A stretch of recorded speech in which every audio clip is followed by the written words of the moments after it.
like a lot was the first Max Payne. You know what, Joe? There's Max a Payne lot of 1. games to be played in Vegas. Oh God. And true. And I've been to Vegas twice. And the very first time I hit you up and I said, Joe, we're going to Vegas. I was so pumped that you were going. And do you remember what you said to me?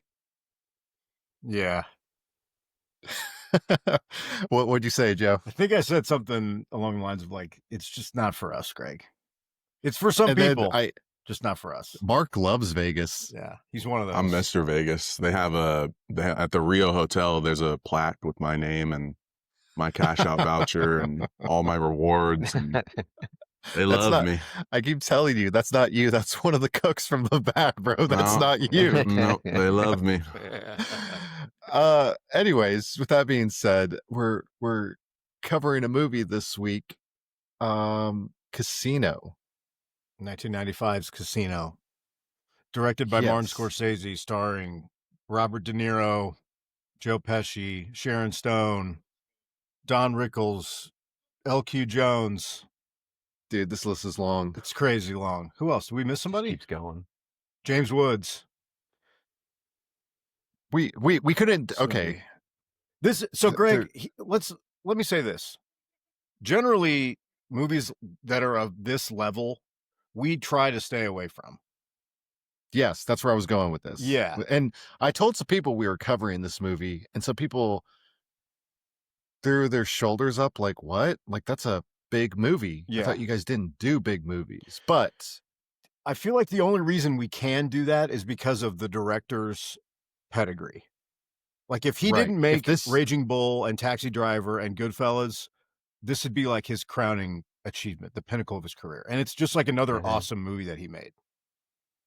Agreed. If this had been someone else's movie, like, this would probably be their top movie and we probably wouldn't touch it. But because of Scorsese's just background and list of movies, this isn't even his top movie, in my opinion. I would agree. And that's insane to say when you rewatch it. With that said, welcome to the Prime Cut Podcast, a movie discussion show aimed at recommending deep cuts, flawed gems. Deep cuts, flawed gems. Forgotten masterpieces. The people love when you do that, Greg.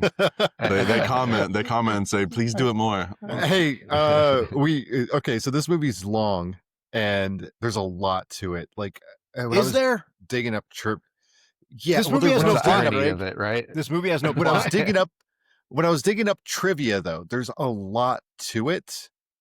And with that being said, I felt like this would be too much of an undertaking for the three of us to do. So we hit up our bro AJ, and AJ's in for another episode. What was the last movie that AJ did with us? What was the last one? Was it Looper? No, we did Looper. We did Halloween. H2O. I think we did one more, wasn't there? He's done a third one. We've had like a through line that we were drawing, connecting these movies. Somehow. Halloween H2O is a movie, and I think we fell into this trap, even though that's a fun re-listen. I listened to that pod again. Everyone thinks they like it. I think people are like, oh, I like that one. And then they watch it and they're like, oh, it's not good. Just like Leprechaun in the Hood. Yeah. Whoa. Just like Leprechaun in the Hood. That's right. Whoa. Listen, I'm still standing strong on doing that movie next year for Halloween. It'll never happen. This podcast Mark and I should will be quit coming the out. podcast. Yeah. I'll do it by myself. I mean, how can you get to Leprechaun in space if you don't start at the Hood first? I mean, you gotta, see, AJ's going to be a guest on that episode. So, with that being said, this episode is this coming out the week of Thanksgiving? Yes. Is that what we're doing? Yeah. This is like, so you're probably, as Joe says, like the family is watching the Lions and. Oh, right. Everyone's turkey stuffed, and you're trying to get away. Go sit in the car for a few hours and listen to this podcast. Yeah, that's right. The annual Turkey Day. Yeah, the Turkey Day episode. This movie, guys, there's just a lot to talk about because it's long, because it follows a similar blueprint from that Scorsese does at different times in his career. He's done it. I think two of the three, he kind of stylistically, two of those three movies both integrate Pesci and De Niro. Mm-hmm. And it's one of this movie doesn't really have a plot, which is what to me makes it so impressive, because he's able to weave together basically like these little stories, like these little vignettes into this tapestry of like competing voiceovers, background music, whip pan camera techniques, and then he eventually you do understand what's going on. But if you were to like, I don't know how you're going to describe the plot here, Greg, because it's just kind of like this is the mob in Vegas in the 70s and how that became a thing. Okay. But I don't know Let what me else to try. say. Let me try. So this is a movie about the mob in Vegas in the 70s Huh. and their attempt to run a casino and the rise and fall of that. Along with that, we get the, like what you were saying, Joe, the sub stories of the relationships between Joe Pesci's character, Robert De Niro's character, Sharon Stone, and those are basically our big three hitters of the movie. Yeah.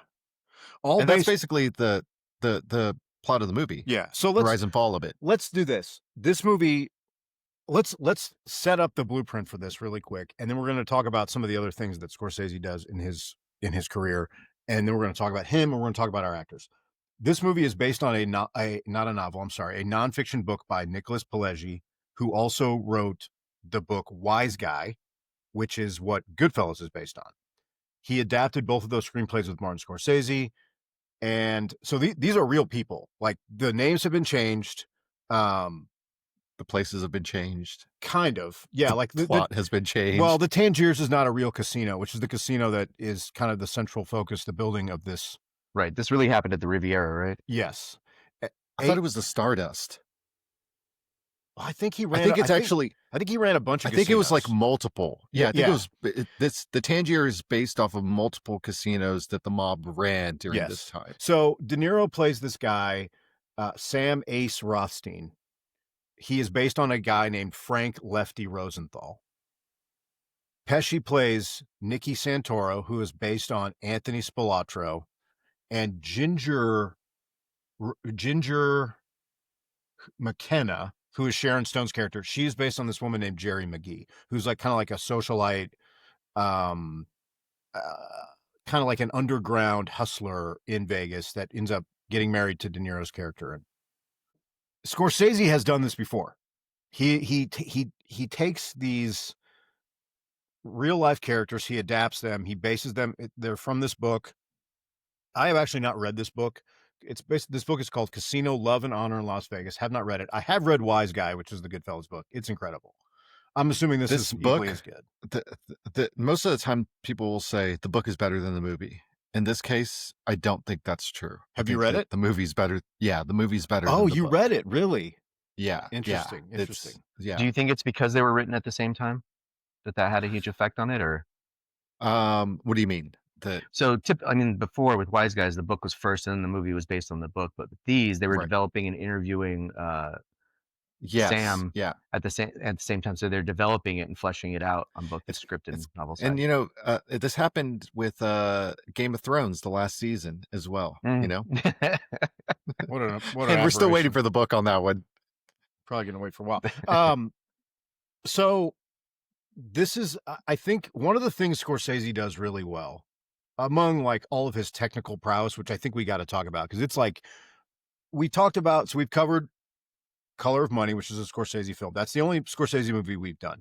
I think he has some very technical flares that he's demonstrating in that movie. A lot of the pool shots, the way that he films the game. He does some similar stuff here where it's like he's just flexing. He does split diopters. He does shadowing effects. He does the telescoping lens perspective on a character a couple of different times. There's all kinds of like moving cameras. It's really unbelievable how he makes you feel like you are in the casino at all times. Greg, you and I were texting a little bit yesterday when we were kind of doing some of our own independent research, but it struck me on this rewatch, most of this movie takes place in a casino that looks like the 1970s with tons of extras, tons of characters. There is music playing in the casino. There is ambient sounds of the casino, chips, people talking, people laughing. There is a soundtrack that he is looping over that. And then there is a additional voiceover of one of the characters describing what's happening either currently or like overall, which is like, when you think about all those things like mashed together, you're like, this should not work at all. Yet it is like perfectly tuned. I was like, I can't think of blown away. I can't think of a movie that does this better. No. There's a song playing almost the entirety of this movie.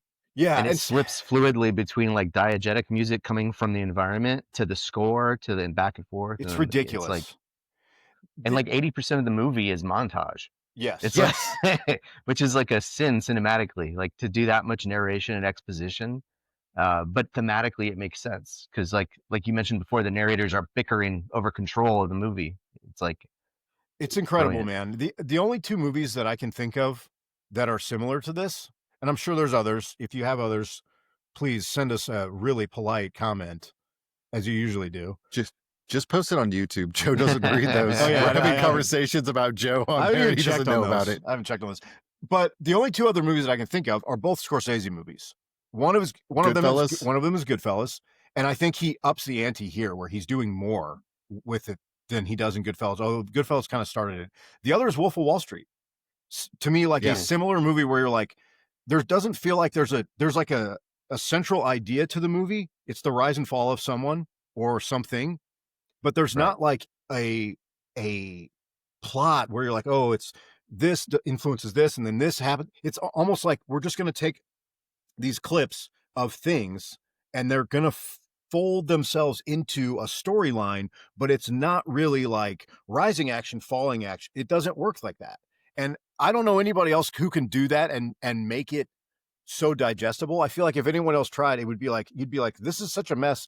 And I liked different pieces of it, but I don't really know what's going on. And in these movies, he's able to do that just seamlessly. I am just like marveling at it, especially this last time where I rewatched it. I've seen this movie many times, but man, there is some stuff in here. You're just like, how does he get this to work? Structurally, it's almost like, I mean, I'm stretching here, but it's almost like a documentary where you have like the B-roll, which in this case would be like the process of casino management and the back end and the mafia stuff. And then you have these, you know, what would be your A-roll, your interview, but in this case, it's these scenes, these little vignettes, these pause moments where we get a glimpse in their life and we have this little short story piece connecting, you know, the characters through. There's one part, AJ, to that point that jumped out at me, and it's almost exactly what you're describing.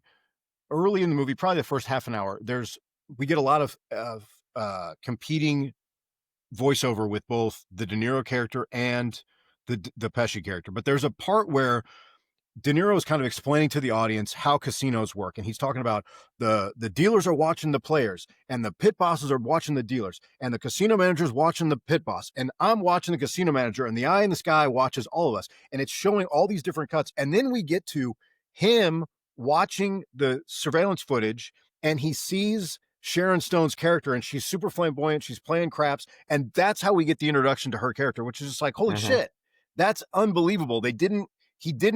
He managed to like weave these two things together. He's like, I'm going to introduce this character, but I'm also telling the audience how everything works. You're going to see it, but you're also going to be from the perspective of De Niro's character. It's just like, holy shit, man. This is like a masterwork. I'm sorry. It blows my mind that he did this. It's like fourth wall narration breaking. Right. They do it again but you don't even realize it. Yeah, it's brilliant. You talking about at the end when Joe Pesci's talking? Yeah. In the cornfield, and then like it just yes, when he gets hit, he's like, it breaks the wall. Yeah, the narrator goes, amazing. Dominic, guys, still breathing low. Incredible shit. Let's talk. I want to talk Scorsese a little bit on where he is at this point, 1995. So 1995, this is basically like after he's done a personal journey with Martin Scorsese. It's kind of like a documentary. Yeah. And then he does, before that, he does The Age of Innocence. I've never seen that. Is that worth watching? Yeah. Fuck yeah, man. But it's not Scorsese. It is, but it doesn't feel like him. Gotcha. It's a period piece. I mean, I think that, so I feel like Scorsese goes through these waves, almost peaks and valleys of his creative careers, where he's like, I really want to do something, and he tries it, and sometimes it doesn't work. And then he's like, all right, I kind of got to go back to like, I got to go back. He's like a batter trying a new stance. And he's like, I got this new stance that I want to try. And he's striking out a lot. And he's like, I'm just going to go back to the old stance. And then he starts hitting home runs. I don't know if you guys have Apple TV, but if you do, you should check out Mr. Scorsese, which is like a 4-part documentary. It's really cool. Tons of interviews. He's interviewed all over the place. It's awesome. But there's one part where he wants to be like an auteur. And early in his career, he makes Who's That Knocking at My Door, which is a very small independent film. Then he makes Boxcar Bertha, which is like this really artsy movie. And it took him a really long time. And I think it was, I might get this wrong, but I believe it was Spielberg who watched it, because they were like at the same, kind of in the same, like film, coming up at the same time in film. And he was like, Marty was like, I don't know. I kind of don't like this. I don't know. And Spielberg's like, yeah, don't do this. Like you should not do this. You should do other stuff. Do what you should do. Do your thing. And he's like, oh. And then he makes fucking Mean Streets. Banger. Incredible. Introduces De Niro, Harvey Keitel. It's a great, like Italian American, mafia adjacent New York movie, gritty New York, New Hollywood, like all of those things. It's like, oh, and he's like, okay. Then he does New York, Raging Bull, King of Comedy, After Hours. He's like, I'm not, the studio doesn't love these. I'm just not making a lot of money. Okay, I'll do Color of Money. Don't forget about Taxi Driver. Of course. So it's one of those things where, like, I think that he's in these waves, and he does Goodfellas in 1990. You know, Roger Ebert writes a review in 1990 that says this is going to be one of the best movies of the 1990s. Which is like, talk in about 1990. In 1990, talk about being like, I am confident. That's insane, but he's not wrong.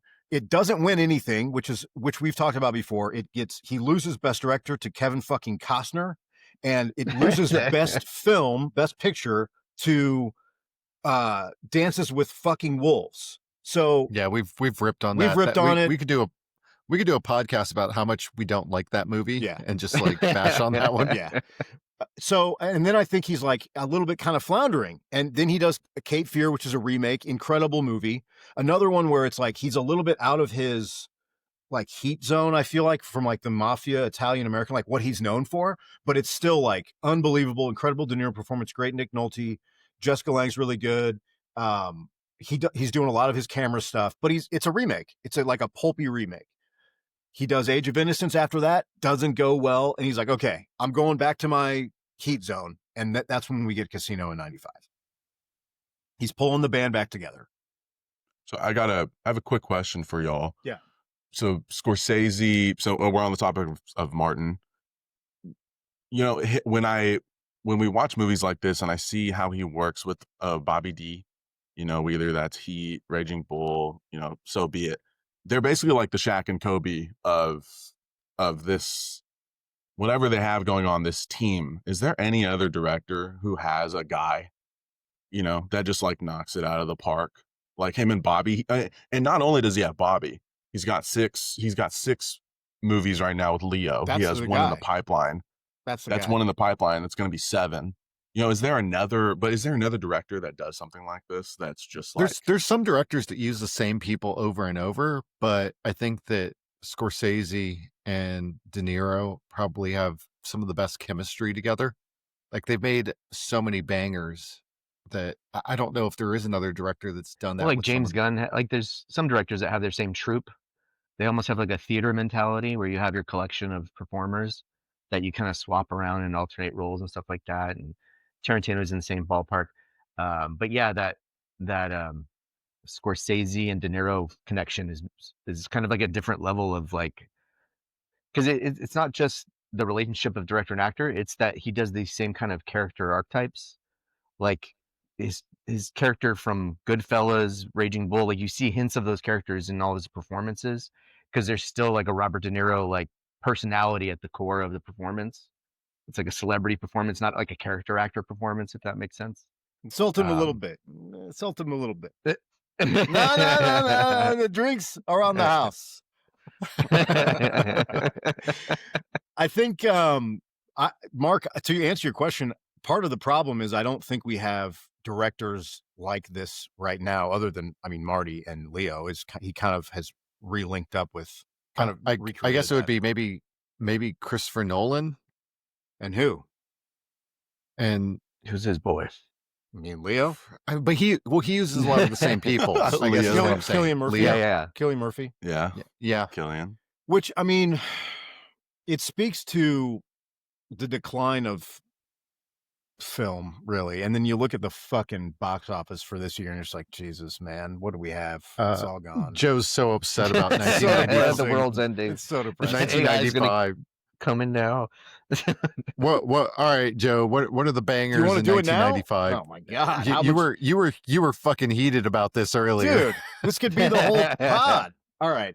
I'm gonna go. All right, how about we go tit for tat? You name one, I'll name one. Okay. How about that? Die Hard with a Vengeance.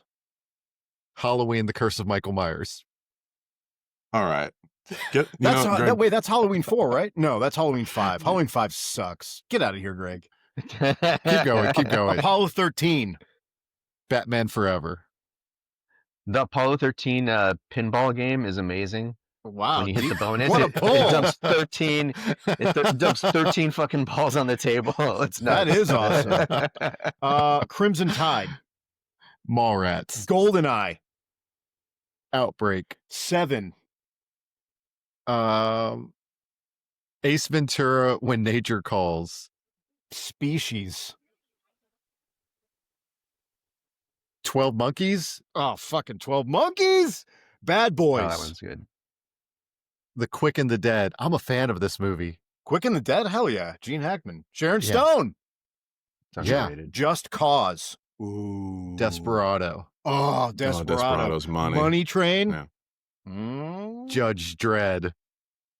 Judge Dredd's like... In 95. I don't fucking know. Heat, boys. Heat. De Niro does this movie and Casino. Same fucking... Or does Casino and Heat same year. How about a little movie called Slam Dunk Ernest? I know you love Ernest. I know that's your thing. Ernest I don't know is if good. I don't know if it's been talked about enough on this podcast how you are infatuated with. It's been talked about plenty. Okay. The Devil in other a Blue Dress. Kiss of Death. The other big one we got to mention Clockers. is Braveheart. Clockers is so fucking Braveheart. All right, so Joe's upset about this because I think Braveheart blows. Braveheart won like clean. It cleaned house that year, and basically, if Braveheart and this movie didn't exist in the same year, Casino probably would have cleaned house. Who's defending Braveheart? I'll defend Braveheart. When did you last watch it? What's wrong with it? When you were 11? I thought it was a good flick. No, I watched it maybe like maybe 2 years ago. I think maybe 2 or 3 years Every ago. 4th of July. Blows. Every 4th of July. It's about What? Scottish Why? people. It's just like so. It is like. It is to me such a. It's just like a fantasy. It's like overblown. It's like a Mel Gibson like worshiping himself, self-flating. I find it puke fest. I think it sucks. Okay, dude. what other movie before this time had cool, like sword fight, big sword fight scenes like that? I mean, there's a whole genre of sword and sandal movies that are cool. I'm just not into it, man. It's fine. I just think it's bullshit. This is one of those Joe hot takes where he like just as a reminder to anyone listening that Joe hates Forrest Gump. He hates Shawshank Redemption. I don't hate Forrest Gump. Braveheart. I think Forrest. I think all three of those movies are overrated. I don't like Tim Robbins. I think he's bad, even though I like That's parts his of problem with Shawshank. Like a bad person? No, I just think he's not a great performer. I don't know about. I think personally he seems fine. Nicolas Cage does win for Leaving Las Vegas this year. So all right, but no. Part of the problem with the Casino when it comes to the individual acting awards, is a couple things. I think that we're almost sharing too much screen time. Like, who's the lead of this movie? Is it Pesci or De Niro? I don't know, man. They're both in this movie a lot, which is probably why they didn't get nominated. I want to mention this as well. Okay. Pesci and De Niro have done 7 movies together. Yep. Can you name them, Joe? Obviously, Casino. Irishman, Casino, Goodfellas, Raging Bull.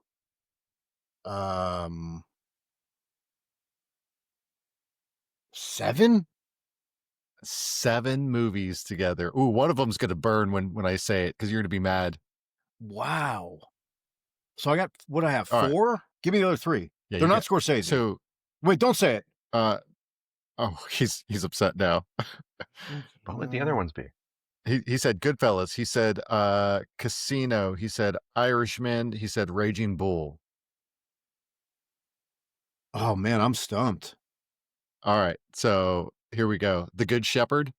Oh, I like that one. Fuck. It's a good movie. That I would see that in a All right, minute. that's not going to be the one that's going to make you mad. We've also got Once Upon a Time in America. Oh fuck! I forgot that Pesci was in that. Yeah, that's a good one, right? Okay, what's the last one? The last one is going to be A Bronx Tale. Joe Pesci's in A Bronx Tale? Yeah, he's got a cameo at the very end of the movie after Chaz Palminteri's character dies. Joe Pesci walks in. He says, "I'm going to be taking over things in this neighborhood now." Oh my god! Great trivia, Greg. I would never have gotten the other 2. I should have gotten. I should have gotten those. Yeah, that's embarrassing. But Bronx Tale is one that slips through the cracks because Joe Pesci just has a cameo in it at the end. 2 of those kind of the same movie? I don't know. My brain mixes. Are you all right? Now this brings up another thing, okay. AJ. And I asked the guys this: is Casino just a Goodfellas ripoff? No. No way. Blasphemer. Spiritual sequel? Yeah. I mean, I think that you're kind of getting Pesci's playing the hits a little bit. Okay. He's got playing the same character. He's got a little Chicago in him because he's a Chicago wise guy. So he's dropping the A's a little bit, rolling the A's a little more. But he's what do you mean rolling the A's? Give me an example. Say a word. Car. Cash. Cash. That's a little different. So that's how they do it in Chicago? Oh yeah. That's the Chicago. Okay. So I think that, I mean, yeah, I don't know, man. People, it's almost like you know what you're going to get and people want it. So for sure. He's kind of doing the same, which is okay. I read that Scorsese was approached by the studio and they basically wanted their version of Goodfellas. They wanted him to almost redo that movie, but for them. Really? And truly, I think Scorsese's best when he's doing gang movies. Yeah. I mean, yeah, that sounds like you're taking away from his abilities. I just think that's it's I don't know. That's so tough, man, because I think that his non-gang movies are still amazing, but his Italian-American mafia tales are that is his most celebrated work. I mean, it's just hard to get around it. Do you feel like Goodfellas is where he locks in his aesthetic style? It's almost like a exaggerated version of what he did in Goodfellas visually, but it's almost from that point on, there's always this high level of production quality to his stuff since then. Yeah. I mean, when he compared to Mean Streets, was guerrilla filmmaking. For sure. And I think he's willing to he does get to the point where he's I'm just going to show off a little bit here. I'm going to do okay. So when he's setting up when you have the little section of the guys who are cheating, the 2 guys who are cheating at the 2 tables, he sets that up with he has De Niro watch them. Then he has De Niro bend down to tie his shoes so he can look over and see the cards, and the camera follows that, and it follows the other side, and then he's got a shot from above so you can see, oh, it's the 2 tables. This is the one guy. He's looking at this card. De Niro's in the middle. He that stuff is just he is it's like a diagram. Yeah, and he's I'm gonna make it so you know exactly what's going on. That stuff is just incredible. There's that one thing that I caught this time that I probably glossed over before, where the FBI is watching Pesci leave his jewelry store. So you see the gold rush. The gold rush. You see their perspective. They're in like a trailer, like a camper, and Pesci walks out and he's going to get in the car, and the camera zooms in and like highlights like a dodged burn-in kind of thing. Yeah, like that's just him just being like, yeah, I'm gonna do this here. I caught this on this watch, and I didn't realize it before, but he uses spotlights so much through this whole movie.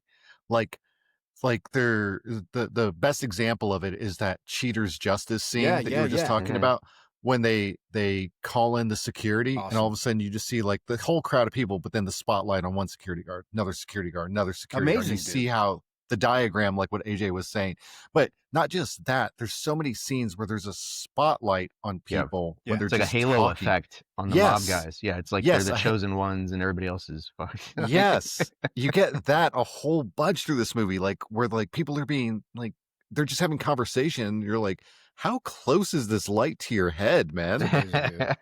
His technical prowess in this movie, he's just like flexing. It's so cool. I think it helps the fact that he's guiding you because the plot is he's playing so fast and loose with what's happening that those technicalities like really they enrich what you're doing when you're watching this, because you're an active participant in a lot of this. Some of them are just like little stories. He's talking about, Nikki's doing this, and Ace is doing that. And this is the first time he stole Oliver Stone's cinematographer, Robert Richardson. Yeah. So I didn't know you that. Remember JFK and all the spotlight kind of cinematography stuff. Yep. That's Robert Richardson's kind of aesthetic, if you will, or his little thing that he does. But here it's done with so much more effect because of the hazy filter that they have over the lens. So everything looks like it's being shot through a diamond. Like it's crazy, all the in casino cinematography. Yeah. That's wild. Okay, so we've talked Marty a little bit. Do we want to talk Bob? Yeah, and we've hit on him a little bit before. We've touched on Bobby a bit. Yeah, we did Ronin. We did Ronin with AJ, and you guys were like, "Yeah, the car chases weren't that cool." And AJ and I were like, "Whoa, the cars that they used just didn't have the modifications that the American, class uses. You lowbrow, glowing underlights." Yeah. Neon lights, cherry bomb exhaust, wrap, decals. It's just missing a certain little flair. And cucaracha on the horn. Jesus. Exactly. A fish tank in the trunk. I want to look at, what is this? Pimp My Ride? Wasn't that the show, Pimp My Ride? Yeah. Mm-hmm. That's where they put like, yo, man, we heard that you liked X, and then we put 20 of those inside your car. Dude, Exhibit, you're at work and Exhibit pulls up on you. That would be crazy. We heard your transmission doesn't work, so we put a PS5 in your car for you. Oh, thanks. Damn right. We heard you like hot dogs, so we turned your car into a hot dog cart. Now you're a hot dog vendor in New York. So I'm looking here. I want to get you to the where license, though. You're De Niro is at this point in his career. I don't want to produce. You mentioned before that he did this movie, Casino and Heat, the same year. Yeah. Which is, what a monster year for De Niro. Heat and Casino. He had a great 90s, man. At least mid to early 90s. I mean, in 5 years, come on, give me the thing. Hold on, I'm getting his filmography because I want to read off like where he's at. He did Goodfellas, he did Heat, he did Bronx Tale, he did Cape Fear. Did Joe die? I won't do it. I think Joe died. Yo, Joe has miraculously disappeared from the podcast. Oh my God. He just Brady bunched out.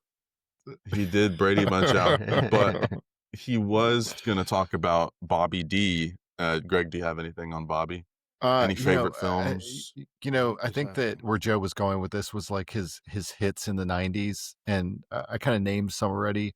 Casino. Then he kind of starts to do some questionable movies. They all kind of go down this role where they start like doing family movies, kind of like how we saw money is, like how we saw Joe Pesci start to do like the family movies as well. But he does like in 2000 he does Meet the Parents, and by this point it's just all downhill. That was a good movie though. Meet the Parents was a great movie. Yeah, it was good, but it marked a turning point in his filmography where he started to do more family films. I mean, come on, he did a Shark Tale 2004. At this point, he's just taking paychecks. He has a great voice. At the same time, though, like the whole way through, he's always been.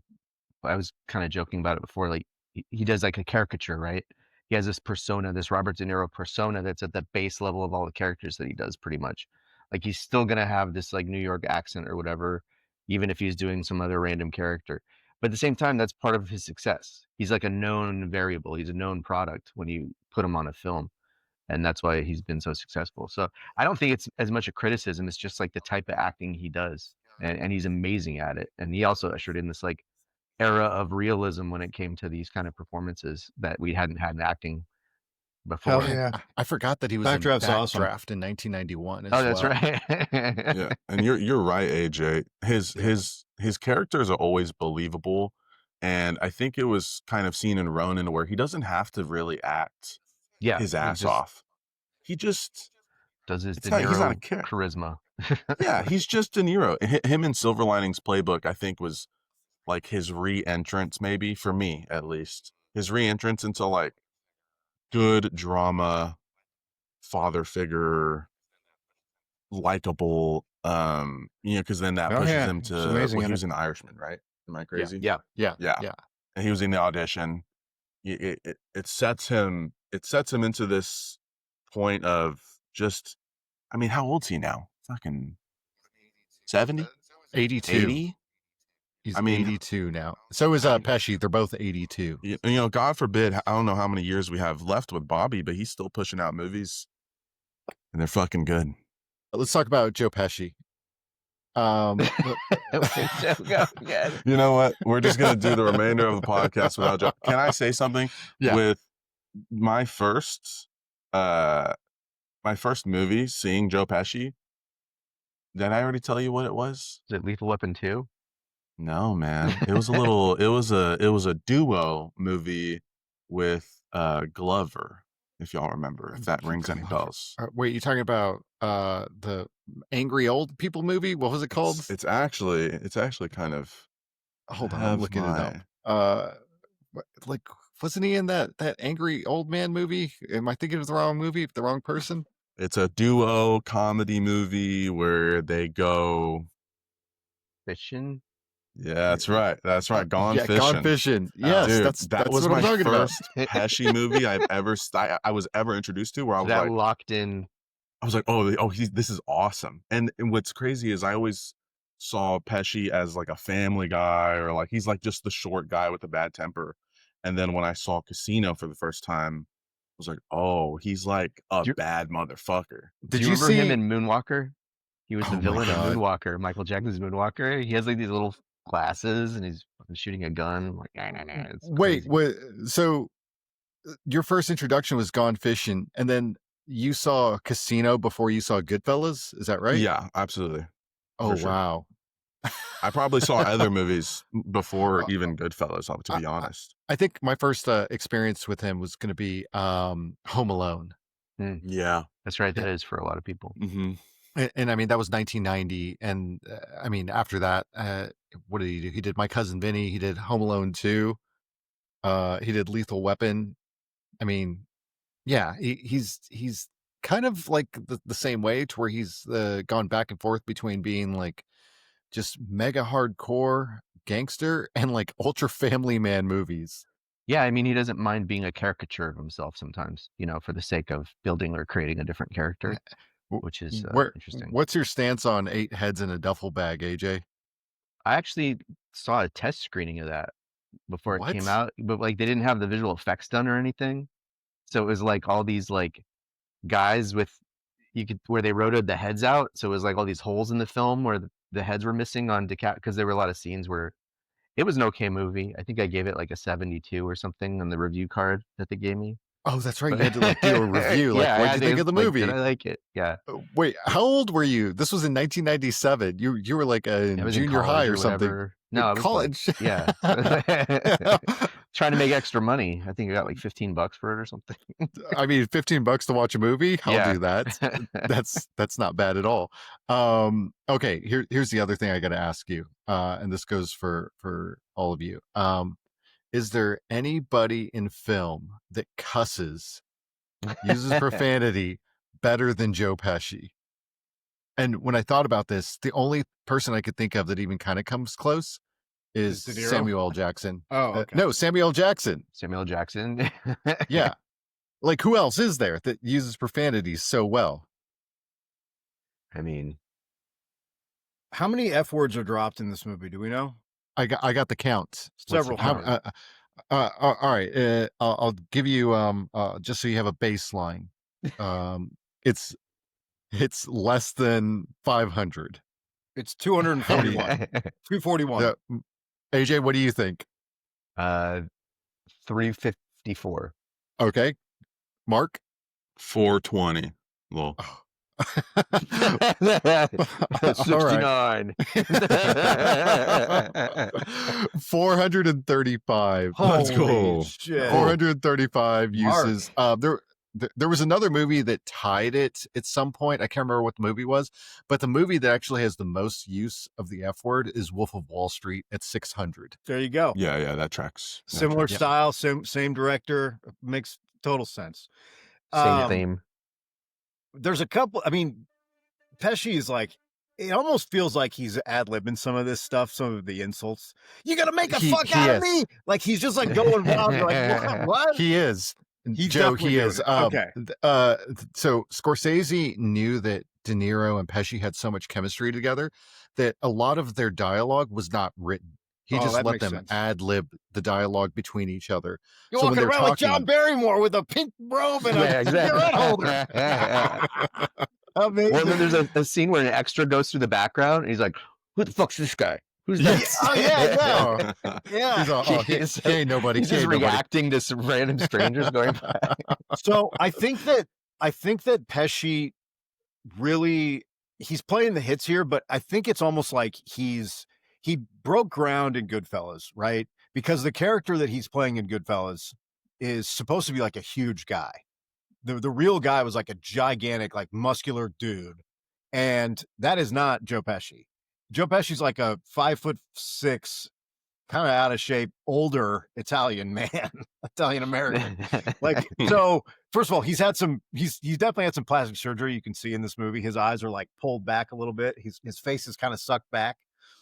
But I think a lot of that is because, number one, he came to a lot of acting late in his career, but also I think that he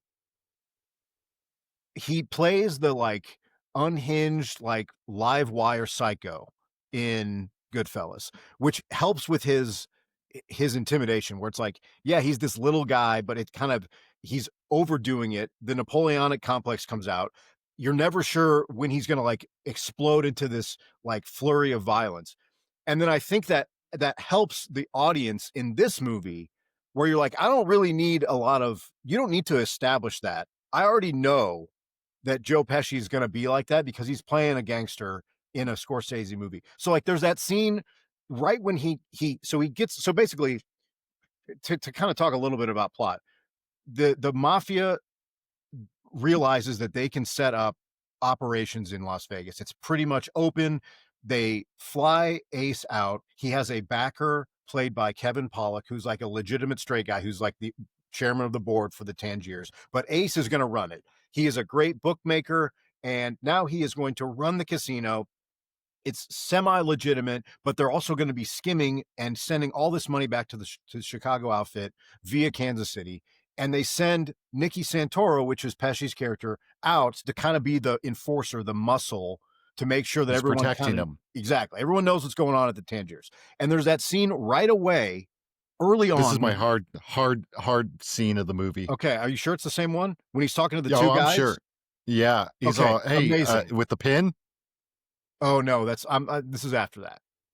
That's another scene. To explain that scene, Greg. At the beginning of the movie, you kind of meet Nicky Santoro, which is Joe Pesci's character, and De Niro's walking up and they're at a bar. He finds a pin on the counter and he turns to a guy and he goes, he taps him on the shoulder. He's like, hey, is this your pin? The guy's like annoyed with him. He's like, he tells him like, take that pin and shove it up your ass. And you get the monologue over it of De Niro going, well, I'm trying to figure out why the guy said that.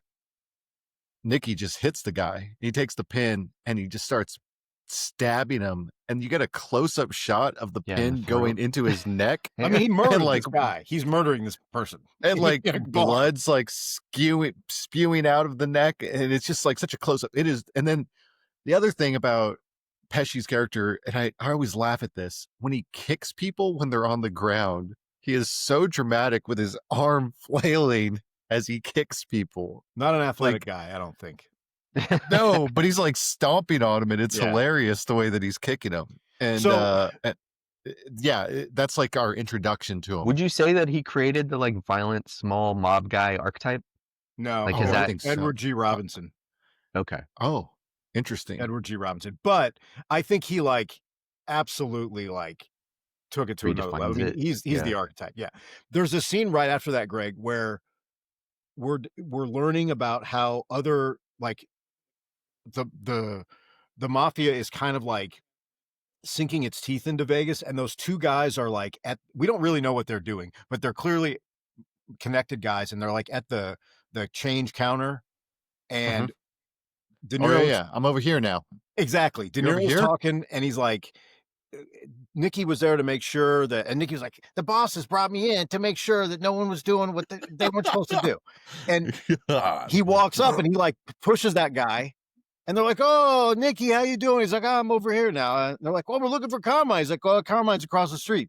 And there's that scene where they're like, those two guys are trying to converse with him, and it's shot from his perspective. You see like off of Pesci's shoulder, and the two guys are like right here, and they're asking him, oh, where's Carmine? And the one guy goes, yeah, we thought Carmine was here. And the other guy goes, maybe he's not here. And Pesci doesn't even answer. He just stands there looking at him. Yeah. And then it's like that to me is like, as an audience member who has seen Goodfellas, you're like, I already know what this is. They know because of the character in the movie. We know because I saw Goodfellas, and I know what Pesci could do or wants to do in this scenario. He doesn't care if there's people around. To that point, there's that scene later when he's talking to the banker. And I think that these two like paragraphs are like basically define what professional criminals think, especially people who are going to commit violence and don't have a problem with it. He's talking to the banker, and the guy's like giving him a loan or something, and he doesn't like the rate or something. He basically makes a bad business decision, and he has De Niro's character call in the banker so that he can basically shake this banker down and be like, give me my money back. And he meets with him, and he's like, let me tell you what I do. And the banker's like, he's all, I don't think you know what I do for a living. I don't think you know what I do. Let me explain it to you. He goes, I'm going to come down on Monday morning, and you better have my money for me. If you don't have my money for me, I'm going to crack your fucking head wide open. And the guy's like, holy shit. He's like, and about the time I'm coming out of prison, and you're coming out of your coma, I'm going to come down and I'm going to fucking do it again, because I don't give a fuck about jail. I'm stupid. And it's like that. He's like, I'm aware of, I don't mind committing violence. I have no moral compunction here. I know that I'm going to spend some time in prison at some point in my life. I don't care about that either. And it's like, this is exactly what that is like to me. I've always thought like, oh, that is what, when you read these books about the mob, it's just like, this is part of the job. I got to kill people. Probably I'm gonna have to shake some people down. I have to hurt some people at some point. I'm stealing shit. I'll probably go to prison, and it'll be fine. That's just like, I accept this. And I think that they managed to do that in this movie, like at a really high degree. And you do get the like backstory because we know who Pesci is, even without having to have it from the Nicky Santoro character, which they still give you, and it's awesome. Yeah, I completely agree. He's got this line also in the beginning where he's like, I figured out a foolproof plan for gambling. And then you get like you get that like competing dialogue where like De Niro's like almost like in the same room. He's like, yeah, he had a foolproof plan. Basically, when he wins, he collects, and when he doesn't win, he says, "Go fuck yourself." And then we get Pesci like talking like, who are they going to run to? What are they going to do? Yeah, and it shows him shaking that guy down. And he's like, you have my money? The guy's like, what do you mean you lost? He's like, give me my fucking money. And they walk out, and that's when Frank Vincent's like, smarten up. I was like, oh shit. Oh man, this movie is like funny. It's got some how funny stuff in it, for depraved it sure. is and how much violence is going on, it's funny. It's the casual nature of it, how everybody's like Yes. calm with it. It's Yeah. it's just expected and it's part of the business, and it's Like that's when when it's like at its most disturbing. when Pesci's talking about cracking that banker's head open, you've got De Niro in the background like making a drink. Yeah. He's like not interrupting at all. And afterwards he's like, why'd you say that? Gonna go right to the And the FBI. guy keeps looking at De Niro for help. Keep glancing at De Niro for help, and De Niro's like, Should we talk Sharon Stone here? Okay, so Sharon Stone, you know, she almost didn't get this role. Did you read about that, Joe? She had to campaign really hard to get it. Dude. Yeah, and apparently like is so amazing in this. Oh, she 100% I feel like is amazing. the movie is longer than it needs to be because Scorsese fell in love with her performances. She's because so like there's good. so many scenes where like we get it, they hate each other, like it's redundant, it doesn't serve the plot or anything, it doesn't move anything forward, and it's just you're engaged, you're locked in because her performance is just so batshit crazy. She's just so unhinged. Awesome. She loses the Best Actress award, the Best Supporting Actress award to Susan Sarandon for Dead Man Walking. Sister Helen. I mean, it's a good movie, I guess, and it's very like Sister Helen's an amazing person. The book is amazing. Like she's like probably more of a saint than an Academy Award nominated role, in my opinion. I think that Sharon Stone. It's probably slays because this. It's probably because of the violence of this movie. Yeah, that's why I think they didn't want to give it an award. And I feel like you know, I think Susan Sarandon was probably at the point in her career. Do her flowers, yeah. Yeah, they're like, oh, she's a great actress, and they're like, oh, Sharon Stone. I mean, she was in Basic Instinct and Sliver, but well, I mean, Sharon Stone acknowledges that like she was reaching on this, that this was beyond her abilities. Yeah, because she talks about how she like was hitting her acting teachers like crazy, building up for this role, and then some of those emotional scenes that she has, she's having panic attacks on camera. Like she talks about that. Yeah. Do we know who else was up for this? Because I cannot see a single person who could do this. Madonna was in I don't think in a serious way, but I know she was mentioned. They considered, they approached Michelle Pfeiffer, but she felt like it was too similar to her role in Scarface. Oh, okay. Who else? Yeah, I mean, it's your basic list of like 90s female like leads. I don't know. Yeah, the big Julia actors. I mean, who are we talking here? No, I don't think Julia Roberts was in the list. I think the biggest two were Michelle Pfeiffer and Madonna. Madonna. There's something that she has in this movie where it's like she's an attractive person. Obviously, I mean, Basic Instinct. She's at some would say that there are times where she's like the peak attractiveness in Hollywood for certain periods. I don't think that's like she was the A-lister. Yeah, I don't think that's a out of line thing to say, but she has this like ability to be, she's like really in charge and like controlling of her surroundings, but also being extremely kind of unhinged at points. Yeah. Addicted at points, and then completely subservient to the James Woods pimp character, which is like, guys, there's stuff in here. I don't know if it's supposed to be funny when she's melting down and she's like grabbing the plants, like the leaves, and throwing them at him and grabbing the grass and I was like dying laughing.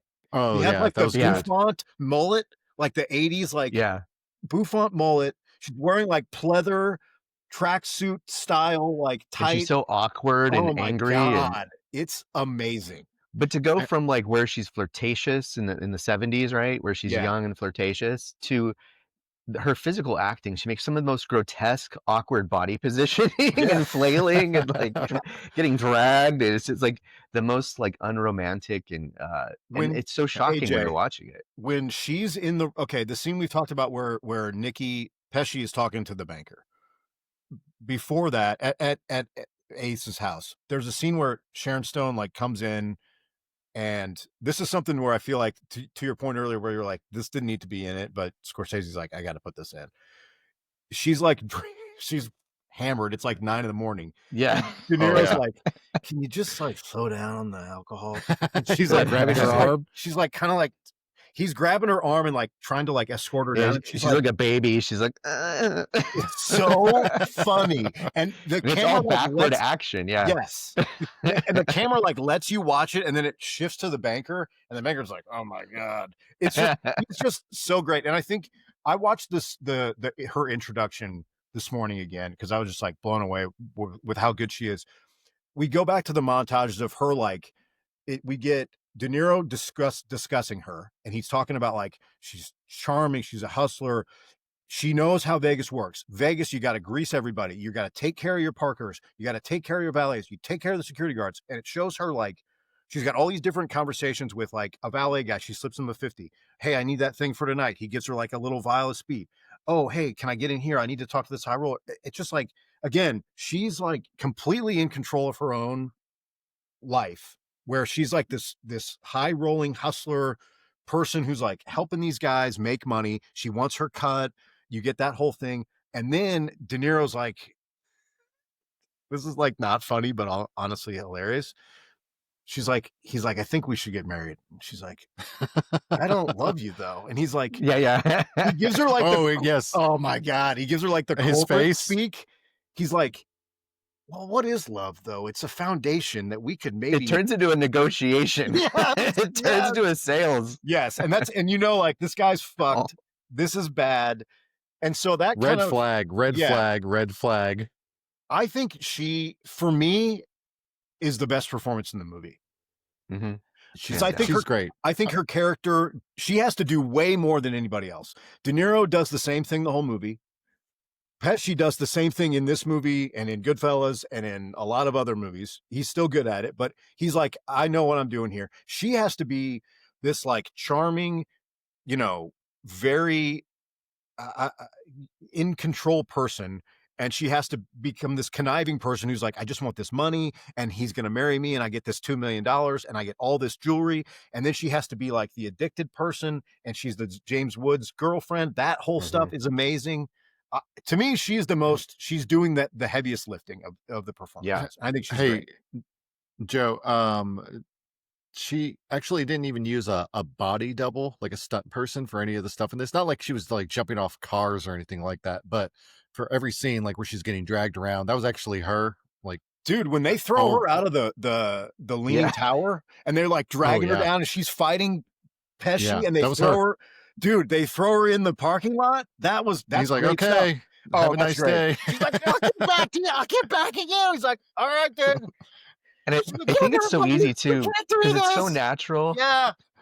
It's so natural in the movie that it's so easy to forget, like, no, that's work. Like they had to plan all that. Sure. Like the first time De Niro grabbed her hair and dragged her, he was like, why is she whipping around so hard? Like, it's gotta be like, she's great, dude. You do the blocking, you plan it out. And it's like, that's what we're doing. Like, geez.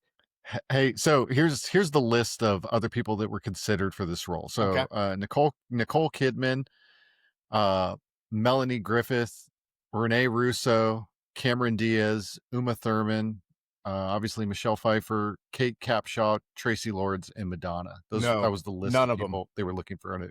No one. All of those women are great actresses at different points in their careers. They're all very attractive people. None of them could do. None of them could do like the seedy like.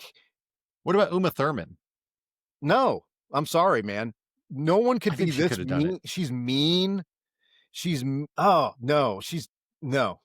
Dude, there's a scene when after she's coming, she's like, he's like, oh, let's get you. Oh, when he gives her the beeper, when she's like really upset. Dude, when she's crying, you didn't have to beat him up. Come on. She's so good. She's all bruised up from like being an addict, like banging around and falling down and being stumbling drunk. I just think she's incredible. I don't see any of those women that could do. They could all be the woman on the arm, kind of the Michelle Pfeiffer in Scarface. I think this is much more layered than that, and I don't know that anyone could pull this performance off. I feel like she away with her. Dialed in the motivation for the character too. Like a lot of people would think that it's a lot like erratic, crazy lady stuff, right? But her character's a survivor. This is how she's lived. is by finding the best opportunity and making the best of it. Because she And tells she's just Lester that on the constantly- phone, AJ. Yeah. When the wedding night, she's like, "This is the best opportunity for my life." And he's like, "Can you hear me?" Oh Yeah. boy. Hey, that was that was also ad-libbed. I can see you for the the skeeviest, greasiest, grossest dude. He's always so James the little Woods. mustache. It's always James. Hey, so originally in that scene, he wasn't supposed to say anything. James Woods was just supposed to like answer the phone, but then he started ad-libbing for the first time. Yeah, ever. he started like ad-libbing the conversation. Throwing down He's some so iceberg creepy. slam lines. Yeah. Dude, Jeez. he's amazing. James Woods, I think personally is pretty big scumbag, but Right. like his politics are about as bad as they get. However, I like James Woods as an actor. I think he's awesome. He's great at stuff like this. This is like perfect for him. You can tell he did his pimp homework on it. Like Oh he my understood God. the empathetic draw, the grooming nature of it, the psychology. The Guys, the whole thing with him in this movie is he wanted to be in the movie so badly. He told Scorsese like any role, any price, anytime, like I'm there. I want to be in a movie. Greg, I that think you're we doing. did a movie that he was rumored or he was talked about being cast in, and I forgot what movie this is, but they reached out to him. His agent was like, no. And he found out, I think it was maybe Reservoir Dogs or something. I don't know. It was like a very popular, like celebrated film that his agent turned down on his behalf. And he found out like a year later and he fired the agent because he was like, I've got to be in stuff like this. And he's great. Also, I don't know if this was like, if they worked on this or this was like in the script or what, when he and Ginger have basically kidnapped Amy, De Niro and Ginger's daughter, and they are kind of on the run. It's so good. I love the chemistry the here. comedic stuff with the girl, who's like basically sparring with James Woods is absolutely hilarious. There's a scene when she's on the phone, she's in the phone booth, she's talking to De Niro. She's like, I've got to come back, basically. And he's like, just put Amy on a plane wherever. If you look in the background, you can see behind her, the phone booth is taking up like half the screen. They're sitting in the car and she's like, the kid's like poking James Woods and he's like, it's so good. I'm going to send this kid back to Bolivia in a box. He's great in this. It's such an important balance too, because that James Wood character is so menacing that you could see him like molesting the kid. Oh, sure. Jeez. So that the fact that you see the kid pushing back, like, okay, this kid's, it keeps the stakes low in that regard because it got really dark with these kind of characters. When he calls, in that De Niro calls and Sharon Stone's sitting with the kid and she's chopping up lines of cocaine. She's got the mirror and she's like, don't do this. Don't ever do this. Hey, that scene in the phone booth with Sharon Stone, apparently she was so distraught during like this character that she was playing that Scorsese was actually holding her hand, like he was crouched down next to her in the phone booth. Wow. Yeah. Holy shit. Because in that scene, she thinks she's going to die. Yeah. So she's begging for her life, essentially. Although like asking if she can come back. Right. It's interesting because I feel like, so basically this character we learn that she's this hustler who's connected to what we feel like is some sort of pimp, although it's never really discussed whether or not she worked as a prostitute or not, but it's more of he clearly preyed on her as a younger person and kind of kept her around, and he has this influence over her, and he comes back in and out of her life. She gives him money, she leaves with him, and that's when you get the scene in the diner, which I like that scene a lot. I am a big fan of when you talk about where he's asking her how they spent the money. No, when De Niro catches them. Yeah. Oh, yes. He walks in and there's two guys at the door, and you're like, uh-oh, and he sits down. He's like, is it Lester? He like shakes his hand. He's like, Sam. He's like, that looks like my money that you're wearing. He's like, he goes through that whole thing, and then they take him outside and they beat the shit out of him in the car. Yeah. You didn't have to beat him up. She's so good. So there's a scene that they changed in the original story. Pesci's character Nicky actually takes Lester out to the desert and kills him as a favor to Sam. Wow. Yeah. And so I wonder why they didn't have that in it. I don't know. There was a couple things that were changed and a couple things that stayed in that they didn't think were going to stay in. So, for instance, there's a scene where they're Nikki's beating up an Irish guy, and he's like torturing him for days, and he explains like all the things they've done to him. And at the end of it, they put his head in a vice, and they start like cranking the vice to where his eyeball starts popping out of his head. Famous, And yeah. he's like, give me a name. He's like, and he won't talk. And he finally says Charlie M. Charlie M. Yeah. He says, you make me pop your eye out of your fucking head for Charlie M. Charlie fucking So M. Charlie fucking M. You dumb motherfucker. Yeah, he's so angry there too. But that scene was actually supposed to be fodder as a scene that was offered up as a sacrificial lamb so that it would get cut and they would keep the rest of the violent scenes in the movie. Oh, I remember hearing this. Yeah. But when they I think it's the MPA watched it, they were like, no, it's good. And they let him keep the whole thing. He was like, oh, we weren't expecting to actually keep that in the movie. So yeah, that was another little piece of trivia I found. I was like, that's hilarious. Crazy. Yeah. Let's talk. I think we got to talk a little plot here, but I want to hit on a couple of things like before we get into like the machinations of the storyline. Yeah, there's a couple like. Well, I want to talk about the opening scene when we jump to it. But yeah, like there's tons of actors in this movie. There's I mean Frank Vincent, Joe's love. Like, where do you know him from, Joe? I know him from Goodfellas, Mean Streets. I know him from The Sopranos. He's Get Your Shine Box. Yeah, Get Your Shine Box. He's the one that they end up killing and then putting in the trunk and having to. That's a crazy scene. Re-kill. Yeah, re-kill again because he's not actually dead. Time. We got Joe Bob Briggs in this, who's got like a kind of a pivotal role in the movie. Yeah. He's kind of the downfall of the whole thing, really. He starts the whole investigation into why Ace doesn't have a gambling license. Yeah, and then we've got Kevin Pollak, who I think most people might know him from The Usual Suspects. Yeah. He's got a pretty big role in there, and he's got a pivotal role here as well, but he's kind of in the background as a supporting actor. And then obviously we got to talk about Don Rickles. Wow. Oh, amazing. Don Rickles is amazing. The man. Yeah, Don Rickles is in this. Is there anyone else that we need to mention? I'd say LQ Jones pretty big.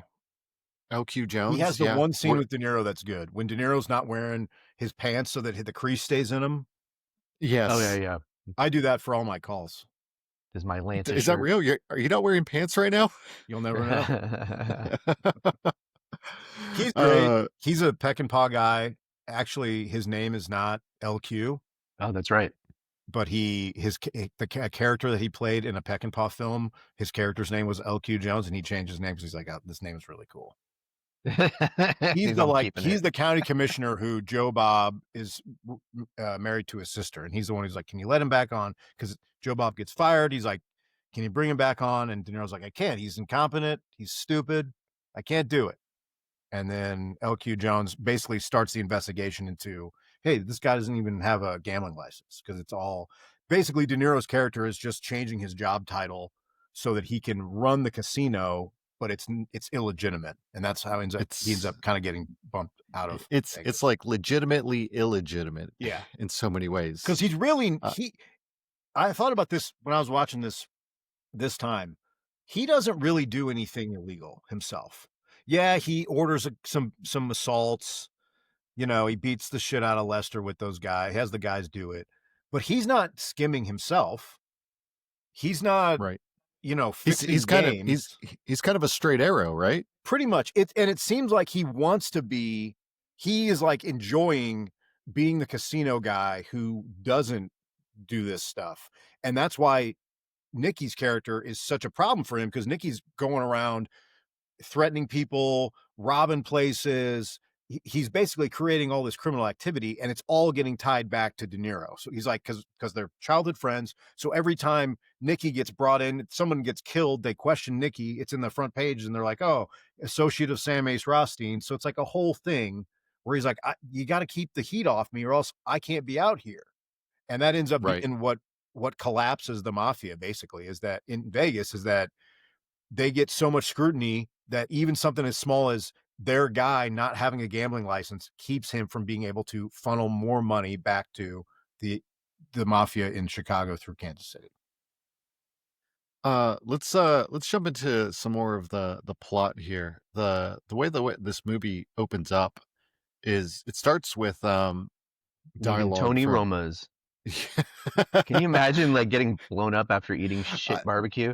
Like that would suck. I often say that, like, I would hate to die or get killed after I've done something that sucked. I'd be like, can I just do it before I have to go to work? But yeah, he's wearing that ridiculous salmon suit as he steps out of Tony Roma's. Hey, the amount of suits that he wore in this movie, I can't remember what the number was 70. off the top of my head. 70 different $1 million suits costume, $1 million costume budget. Sharon Stone had 40. De Niro and they Stone both got to keep them. They got to keep everything. It's all Armani. The other thing that was real expensive about this was the soundtrack. It's something like I want to say like 30 plus songs, and it costs like $3 million, and this was the most expensive soundtrack before. And right at the beginning of the movie, like we get like a score come on, and originally he was going to use House of the Rising Sun at the intro, where we see De Niro get blown up, but I guess he changed it, and I think that was for the better. I like the use of where they use the song at the end of the movie instead. Yeah, it goes good with that motion graphic sequence with the Las Vegas lights, and then that awkward De Niro dummy flying through the air. Flying through the air. Yeah. Hey, did you catch that? Like when the car blows up, it's definitely a dummy in there. Yeah. Like, yeah, but you know what? The bad cut. They really blew up a car in '95, which is cool. Like fucking awesome Cadillac. So like I'll take the bad dummy for an actual That's cool. We like the practical explosions versus the CGI. Yeah. So I was reading about the motion graphic sequence, and it was by husband-wife team, Saul and Elaine Bass, and they've been doing titles and stuff for De Niro and for film for a long time. But the way they viewed the movie was similar to the Divine Comedy, like Dante's Inferno, of like a character going for his wife through purgatory and like coming out the other end. So this was the coming out the other end part. The explosion. Oh, jeez. They do the kind of the Goodfellas title card where it's like the car rushing and then it boom and it says Goodfellas. They did that too. They're really good. Oh, it's the same people did both intros. Got it. Yeah. So I mean, we've kind of talked a little bit about like what they're doing there, and like we've touched on like quite a few of the things. I think there's a couple other key points of the movie that I wanted to speak about. Like, so they've got the mob in Kansas City is running this, and they're sending a guy out there because Kansas City is allegedly as close as they can get to Vegas legally. Yeah. And so they send a guy out there to basically empty the vault room. Like he's just like filling like bags with money, and he's bringing it back to the bosses. And based on like everything I've seen here with like the cheaters and like how they were skimming it, and I asked you guys earlier, you know, knowing what we know now about the world, do you think we could rob a casino in this time period? In the 70s? And yeah, in the 70s. Yes. Oh, tell me more, 100%. Joe. Mark says no. Mark says like hard no. Mark's scared. I thought you were talking about now. No, not today. No way today. I mean, in the 70s, literally the first thing they tell you about that room is that people are just skimming the shit out of all the money. Yeah. I feel like it wouldn't take the brightest of the world. It's just cameras. I mean, it's the cameras. And these gaps in security are intentional. They're intentional to allow for the skim. So, and that's why it gets out of control, is because they have no records, no way of tracking what's actually happening. I'm just saying, we send AJ into the cash room. I'm waiting on the roof with a helicopter. We're out of there. We're not making it. Me and Joe are in a car. Yeah, that's right. I'll be with Mark in the car. You guys see if you guys chop her out of there. One thing. Go ahead, Greg. I think we could do it. Well, speaking to that guy, to the guy, his name's the character's name is John Nance, because they all get clipped at the end of the movie. But I love that scene. yeah, great scene. That's my favorite. That's my favorite scene of the whole, like that whole montage at the end. Well, one of the things I think that Scorsese does, and maybe it's a time period, I just don't know that you'd get it if this movie came out today. All of those guys look real because they're like middle-aged, like older guys, like kind of paunchy, jowly guys. Like, dude, that actor who plays John Nance, I've seen him in other stuff. He's not a well-known guy, but he's been in other things. And it's like, I feel like if that movie comes out now, you get a guy who's like a model as that character or something. You know what I mean? Yeah, I like see what that, you're saying. Those guys, like the guy who plays Andy Stone, who's like the connection that the Chicago outfit has, who's in Kansas City. They kill him too. He's a Chicago guy, like that dude. He's like an old grizzled guy. Yeah. Like Hey, is Andy Stone in that montage we're talking about? Is he the first one that gets killed? Yeah, in the snow. Okay, when he's walking out of the car. Yes. Okay, I understand everything about the movie except for that killing. I've never understood that because I guess what happens is the bosses, the mob bosses, get pulled into court, and they basically, it's funny because they come in with like oxygen tanks and they're all in wheelchairs, and we've seen them the whole movie and they're fine. Yeah, the whole movie they're fine. Like they're making like pasta in that Kansas City like back grocery store or whatever. But they talk about basically cutting ties, and they're saying like Remo, who's the head boss, says like, why take any chances? Who is this guy that they're killing first? Can you explain that? Andy? Yeah. He is the connection to the Teamsters pension fund. So he's the one that's pulling the money out of the. Yes. He pulls the money out of the pension fund. He fronts the money to Philip Green, who is the straight guy who is the chairman of the board of the Tangiers. Mm-hmm. So the reason they're doing this is the pension fund was long back in the Hoffa days in the mafia. The mafia controlled the Teamsters.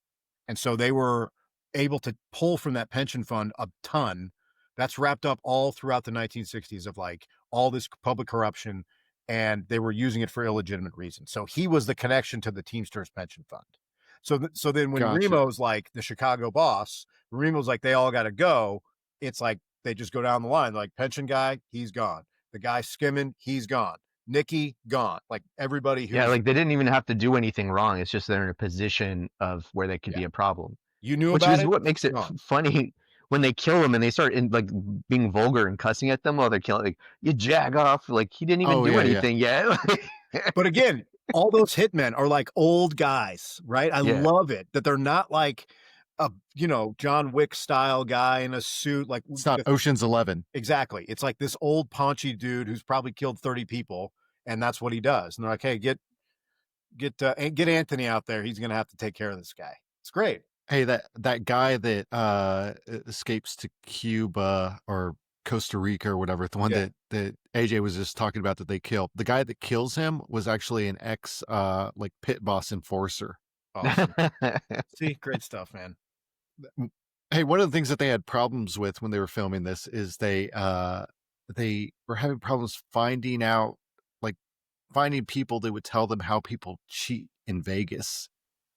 That makes sense. So they basically like were having to go around like asking all these people, but nobody would really talk to them about that stuff, which I thought that was interesting. Yeah, and that's why the cheat method that they do is like laughably bad, where he's like exposing the whole card, and he's he's visibly sitting like kneeling on the ground tying his shoe. Like it's so like really obvious, like like laughably obvious, but it serves the purpose of the overhead shot and it looks good on camera. But however they really cheat was probably I'm just saying, if we had our cell phones and we went back then and we were using Chat GPT to cheat. I don't know anything about cheating. Would you take the hammer or the money, Greg? Hammer or the money? Fuck, how much money? Or hammer and the money, or walk out? How much money was it? I think it was $200,000. Yeah, $200,000. $200,000. They can have the money for $200,000. Well, $200,000 in what year was this? The 70s? Mid 70s, yeah. Yeah. Mid 70s? I mean, like, geez, I don't know what that 600 now, right? Yeah. Nah. Do you guys think I could recover from that? Yeah, you're fine. You'd be fine. I don't know. You're kind of thin. Yeah, I know. My hand's gonna be broken in so many ways. Yeah. No I more don't know. Maybe spider it's not guard. good for you. I feel like every time they try and hit it, I'd go like this. Just wiggle your fingers a little bit. Make them miss. Just be obnoxious while they're trying to like. You only get 3 attempts. Yeah. I'd negotiate. All right, you get 3 hits, and I'll take it. But if you miss, that's on you. What else we got to talk about in this movie, boys? It's so good. Hey, I feel like we got more to say. One of the other big like points of the movie where like everything starts to unravel is Ginger has when Ace is negotiating with her, he basically tells her that she'll be set up for life, and he puts, I don't know, like 2 million in jewels in a safe for her. Mm-hmm. And things start going sour between them, and she's just trying to get out of the relationship, but she wants her money because she's a gold digger, right? And so she so misogynist. starts. She's a gold. So reductive, Greg. Well, she is, but she's a professional one. It's totally different. Yeah. My apologies to the professional gold diggers. Sam knew what he was in for. Well, Greg, did you notice that? Did you notice that? Okay, so he gives her all this gold, and he's like, "We got to put this in the bank." And there's this can't keep it in the house. Can't keep it in the house. There's a scene later where she has their child. This is when like things are going great, and she's in the safety deposit box room. Like, you know, you ever been to a bank? You ever safety deposit box? Okay, you go in, they give you a little room so you can look through these private personal matters, whatever.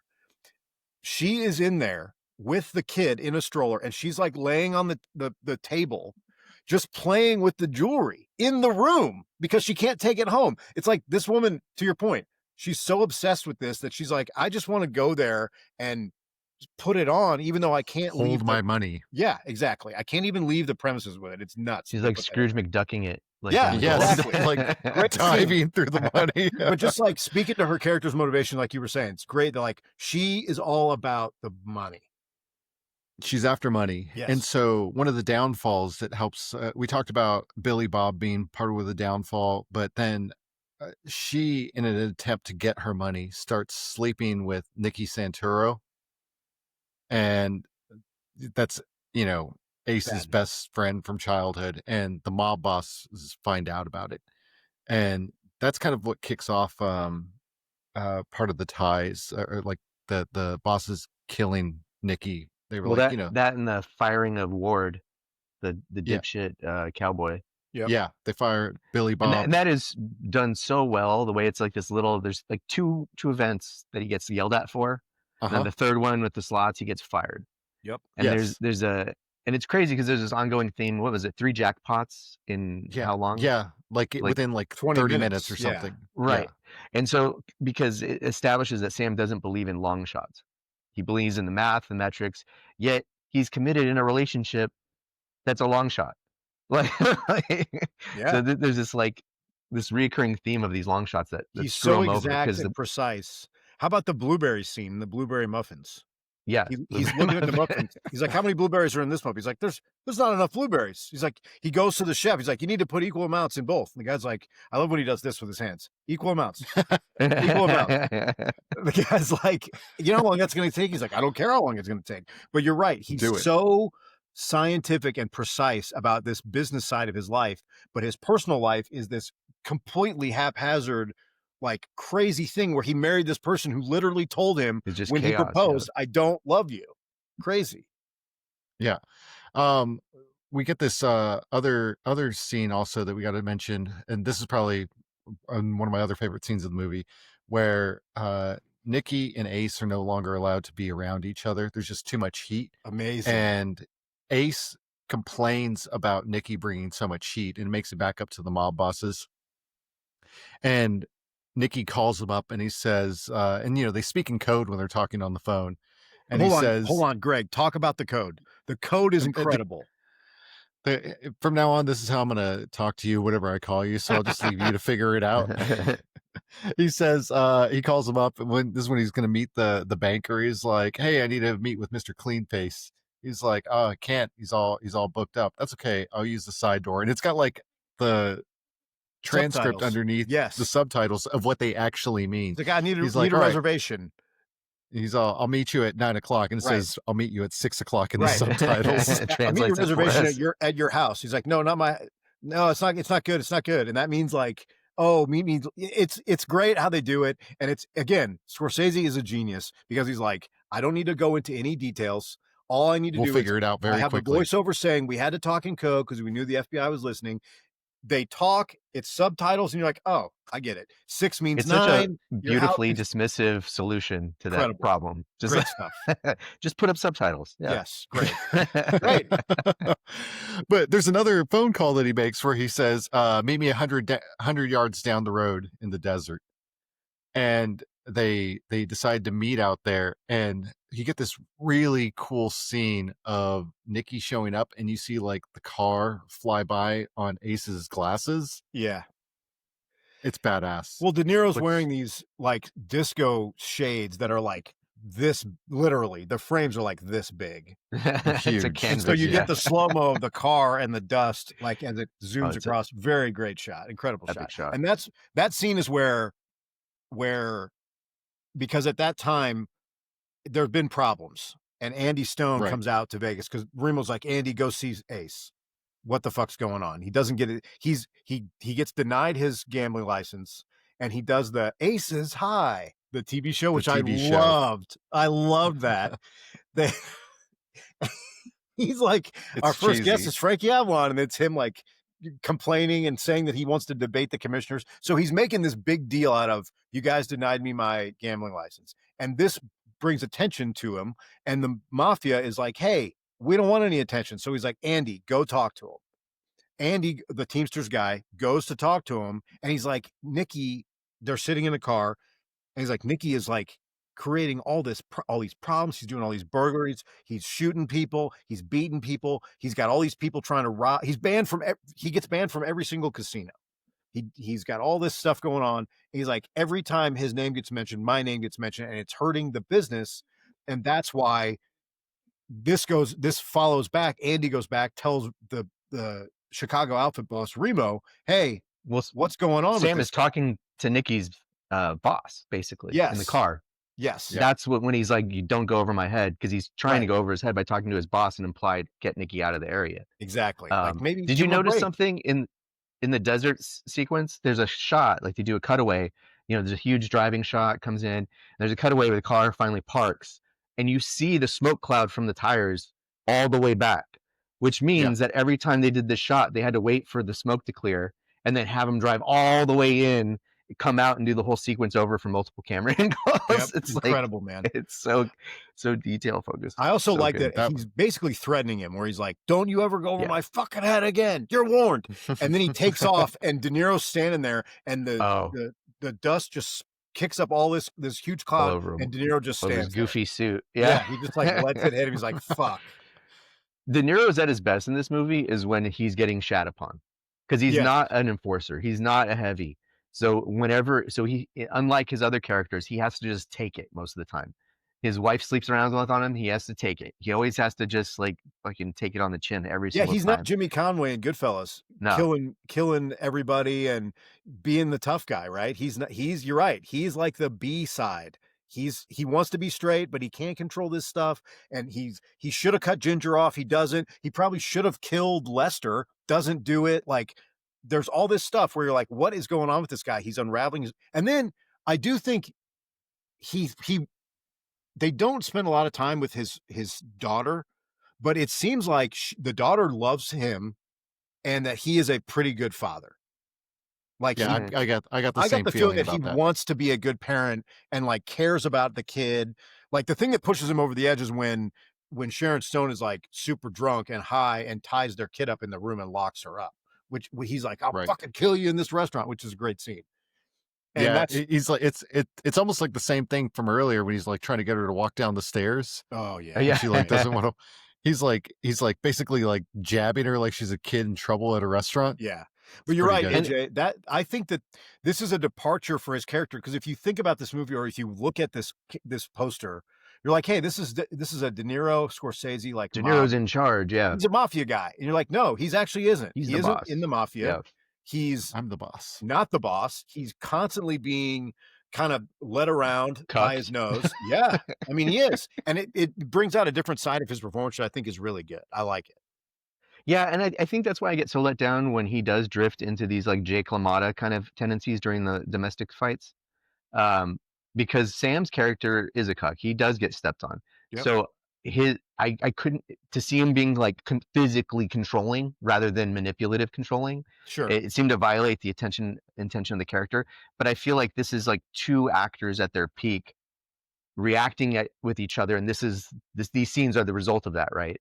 So even though we go a little bit against the character grain here, these scenes are so powerful. I can't imagine this movie without them. So I'm mixed about De Niro's performance in that regard.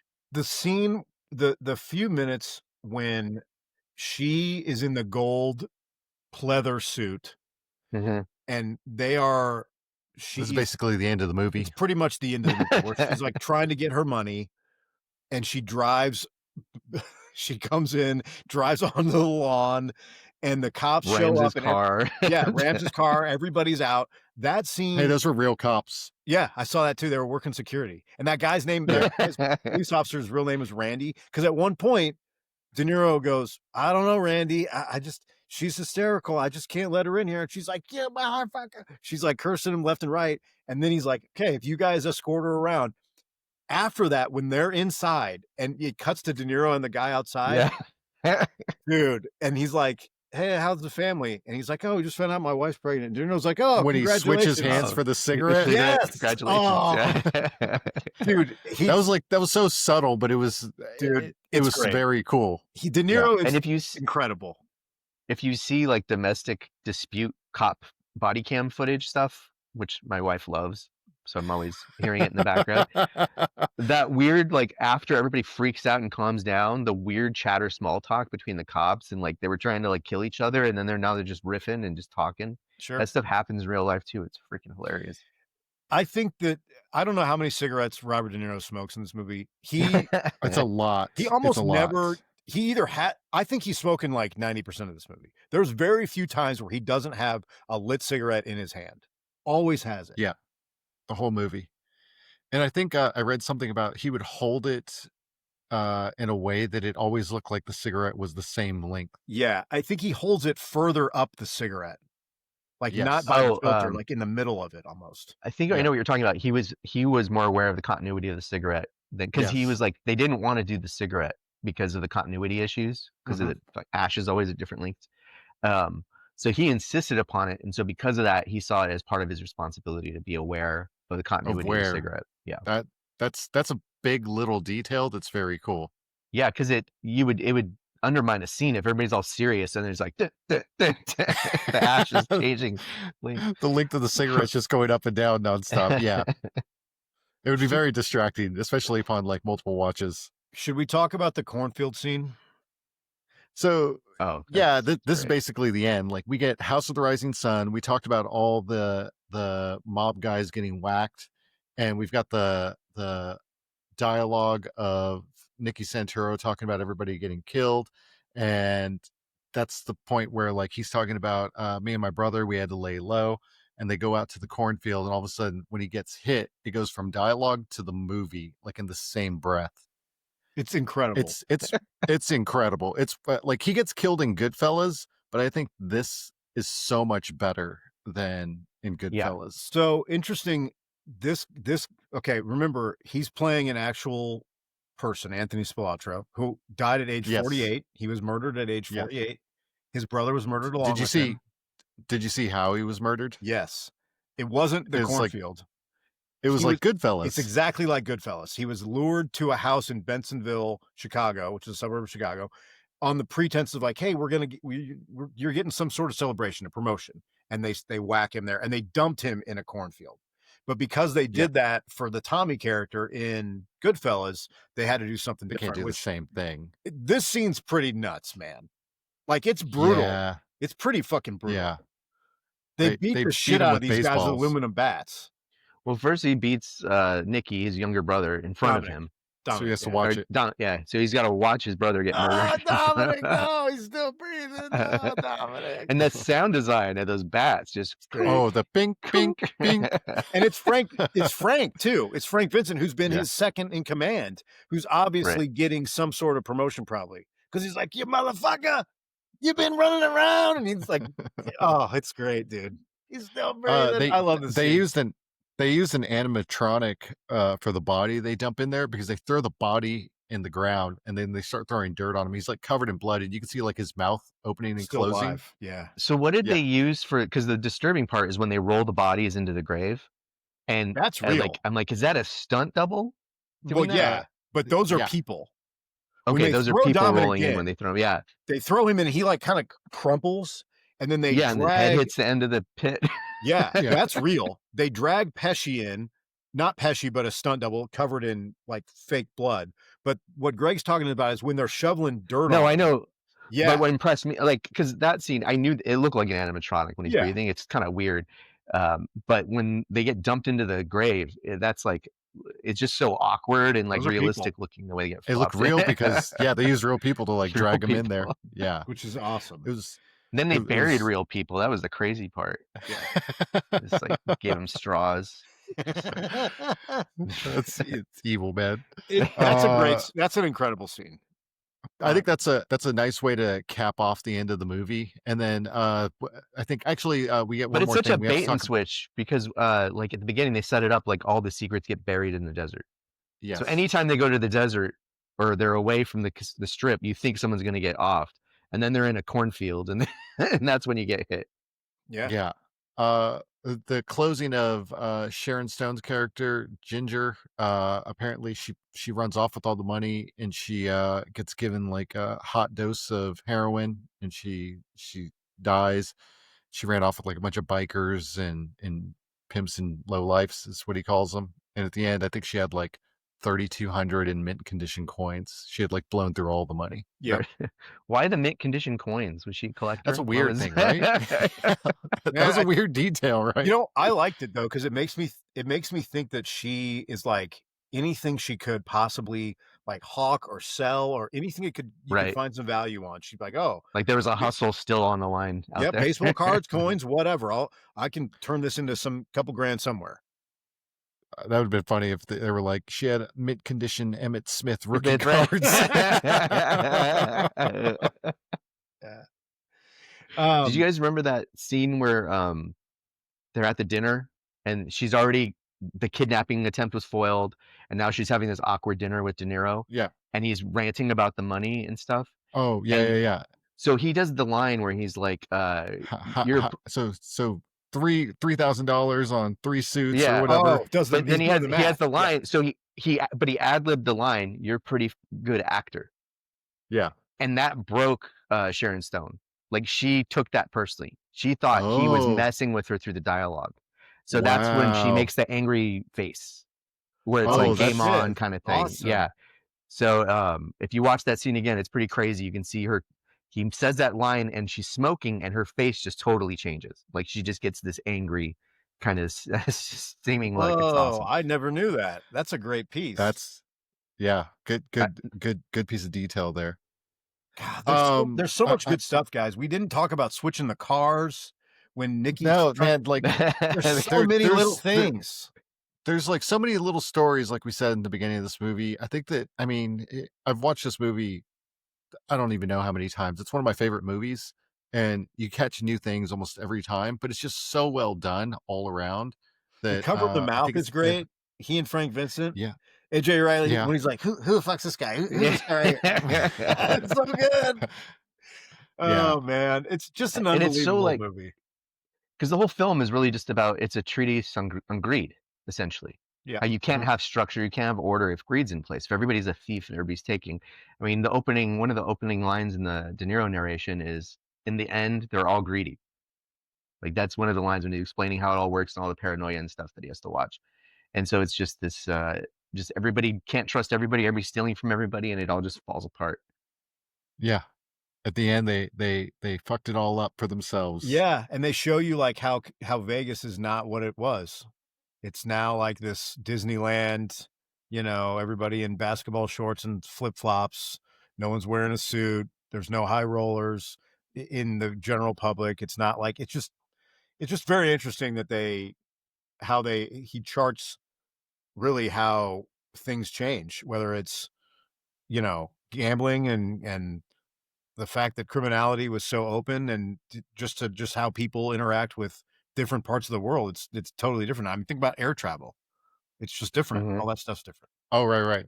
You smoke on airplanes. I think we talked about that And when we people did. like dressed up to go on the air. It was like a thing. He was like, Yeah. you're wearing nice clothes now. That's not how that works. I'm trying to think of some other cool stuff. Are there any other cool? How bad did you guys feel when? How bad did you guys feel when Don Rickles was crying after he got his ass beat? Man, that was bad. Oh, that was like somebody shooting the dog. Like that was like somebody shooting the family dog. Seeing Don Rickles just withered into a trembling old man on the ground. Dude, it was so disturbing. Nicky beats up more people with a phone in this movie than I've ever seen in any other movie.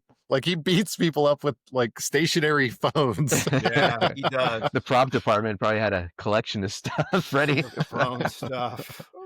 What do you want to hit people with here? That's great. The scene. I mean, I just like that whole conversation on the phone with the guy. He's like, "You didn't know he was with me?" He's like, "I didn't know." And they do a split diopter there when Nicky's talking to De Niro. Rickles is behind De Niro. They split diopter it so you can see De Niro in the foreground, in the background, yeah. And Rickles is like watching his. You can see Rickles watching his expression. It's just really well done. What a movie! If you haven't seen this movie, you should definitely watch it. Who hasn't? I think there's some people that might not have seen it. Do you think our audience is like, nah, we're not into Casino? No, I think no, they're like, Casino. I remember that one. They're like these assholes like this stuff. Probably. There's so many people that had never seen Heat before. Really?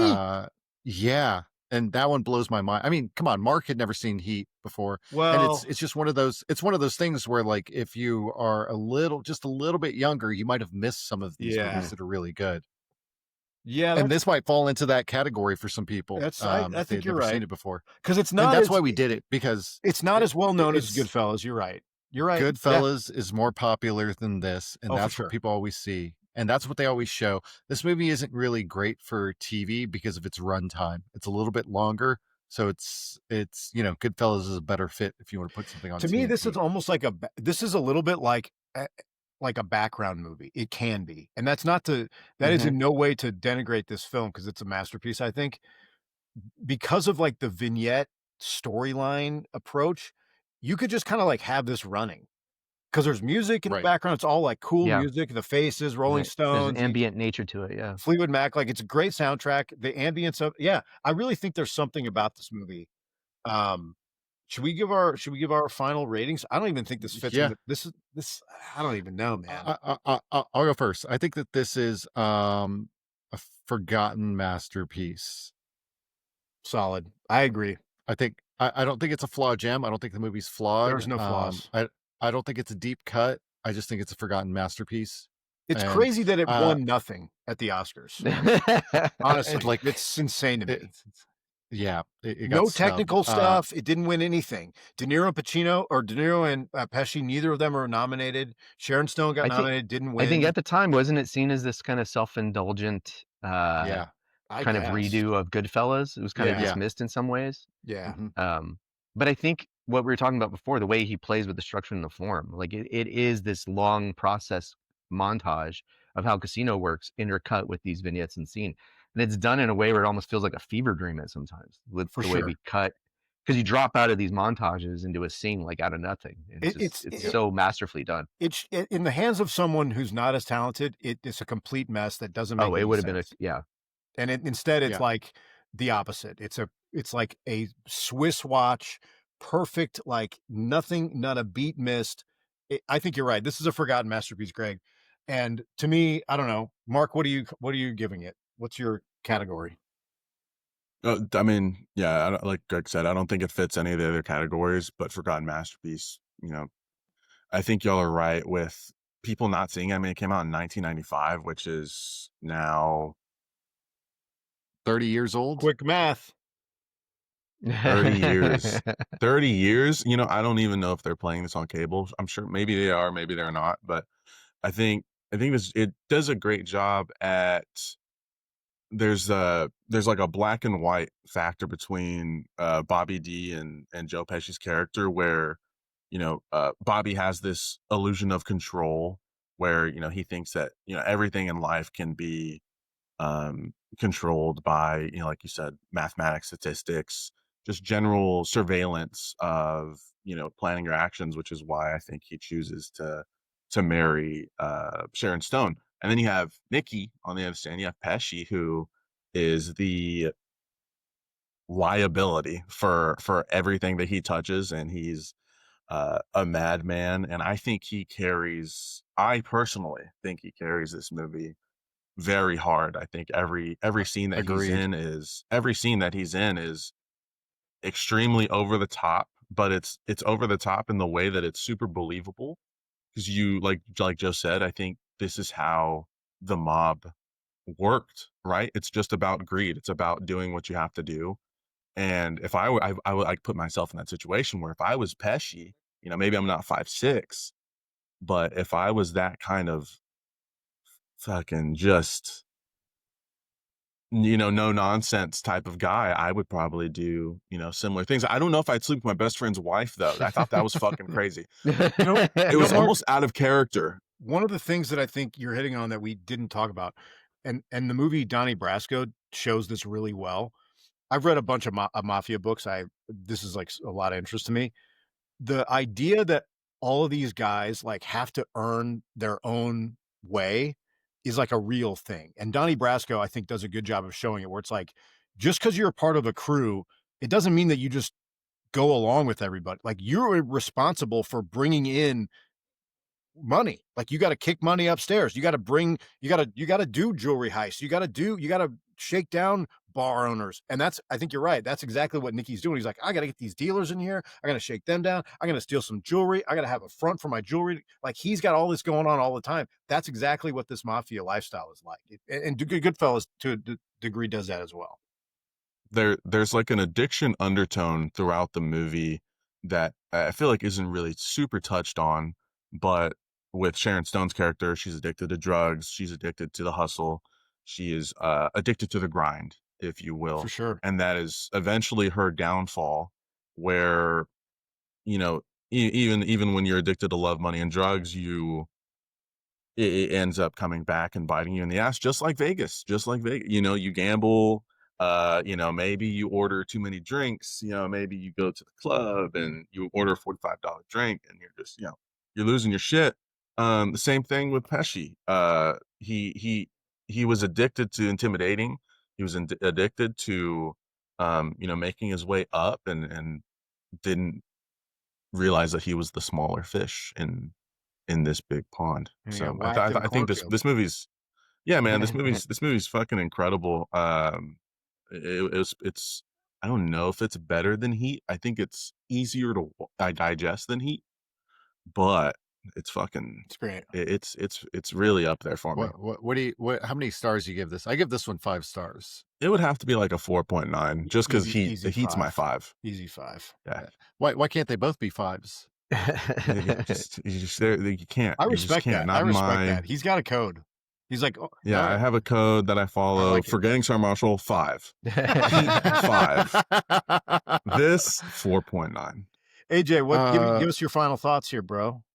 Yeah, easily a 5 masterpiece. It's we wouldn't have Paul Thomas Anderson, There Will Be Blood, like without these films we wouldn't have that. It really redefined like what a set piece is for a director, like how you establish like a style, a language for your own film, really.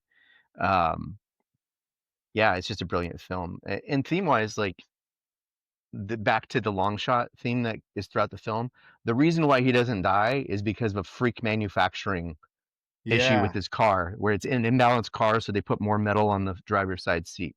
So it's like just random dumb luck is why he survives. Random dumb luck is why he fires Ward, which kicks off the whole downfall. And then the biggest long shot, obviously, is his wife. So there's always these things that he can't control, and ultimately, the one thing he didn't control was the manufacturing of his car saved him. So it's like do you guys have a favorite outfit? that he wears? Yeah. The The Mylanta pink suit. the salmon was crazy, dude. The The salmon suit. Mylanta suit. Did you really notice that scene where he's doing the meeting with the banker? Yeah. And his shirt matches the Mylanta. Yeah. And he is Mylanta. He is stress. He's a fucking walking ulcer.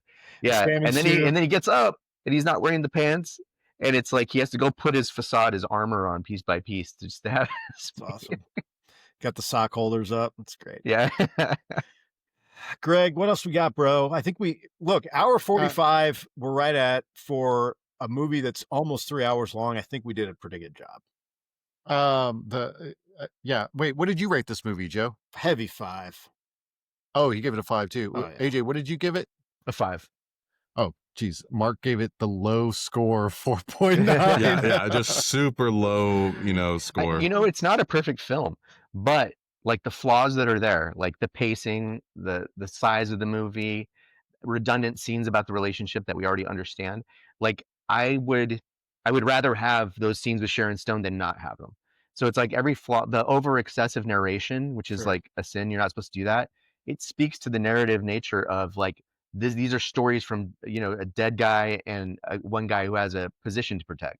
So we're not going to really know the truth. They're fighting over the narrative itself, the truth of the. I just think, to your point, I think I can't imagine. I literally cannot even fathom being in like an editing room with an editor. You're Martin Scorsese, and you're like, okay, here's this piece of film. It's a bunch of different shots of a casino in the 70s with 250 extras. Everyone's wearing all these crazy clothes. We're moving the camera all around. We're going to have voiceover. We got to have the talking from the background. We got to have the chips clinking. We got to have the cards being shuffled. And I'm going to put the Rolling Stones over top of this. Like that to me is just like, how do you even think of that in your head and then be able to put it on camera or put it on screen and make it digestible and fun for someone like us to watch? Is just like, Thelma Shoemaker is an amazing editor. She's amazing. Like it's to be able to manipulate the form like this and do things that you're technically told not to do because they're boring, it's noisy, it's messy. Like putting dialogue over a music track with vocals on it, like those are things that people tell you not to do. And it's done expertly. She's done a bunch of Scorsese. She did a bunch of Tarantino before she passed away. She's like maybe like the master of the form as an editor, like the number one. Now, AJ, you talked about some flaws in this movie. There was a movie that we did on this podcast where we talked about how sometimes it feels like a skit. What movie was that? Like where you just had a random scene thrown in there. Texas Chainsaw Massacre Part 2. Was it TCM 2? Tarantino films are kind of like that. It's like a bunch of short stories all jammed together into a longer piece. I had the similar feeling when the FBI helicopter landed. Oh yeah, on the golf course, just so fucking random because they ran out of gas. Yeah, and then you were like, "Oh, okay, that like this is just going to be like a quick scene," and it's a 2-minute scene of them just like running. Whoever hits a plane gets 50 bucks. Yeah, yeah. It's just this movie's incredible. It's really guys. cool. It's really if you haven't seen it, go watch it. And with that being said, what's next? That's up in the air. We'll have to talk about that one off the air based on our calendar dates, but we got something cooking. Yeah. I just looked at the calendar. We'll chat. I don't like that. With that being said, Mark and I don't know what he's talking about. I don't know. What is he told me? He told me it was going to be Ishtar. He told me it was going to be Ishtar. I don't like that movie. We're not. All right. I'm pretty sure what's coming up next is we're doing a grab bag of best gun shootouts in movies, and we're gonna bracket it out like we've done in the past, and whichever one wins, we're gonna do that movie at the end as a full episode. So that's what's coming up next. The Prime Cut Podcast at gmail.com, Prime Cut Podcast on YouTube, Prime_Cut_podcast on Instagram. I don't know what our TikTok is. Our TikTok is, don't worry about that. And don't go there. Don't look at it. Whatever you do not go look at the TikTok. It's bad. Anyways, with that being said, I'm Greg and I hate pretty much everything except for Casino. No fucking no way. He's looking for his book. He's looking for his notes. I threw him off his game. He's not sure what he's supposed to say now. Grandpa Joe. Even I know you're I'm lying Joe, by and now. I tell you the movies you should like. I don't think that's it, actually. Awesome. No, I don't think so either. I'm Mark, and we're still not canceled. 2025, baby. Almost out of Doing good. 2025. AJ, thanks for hopping Hey, on with us. thanks for having me. It's always fun. Thanks, AJ.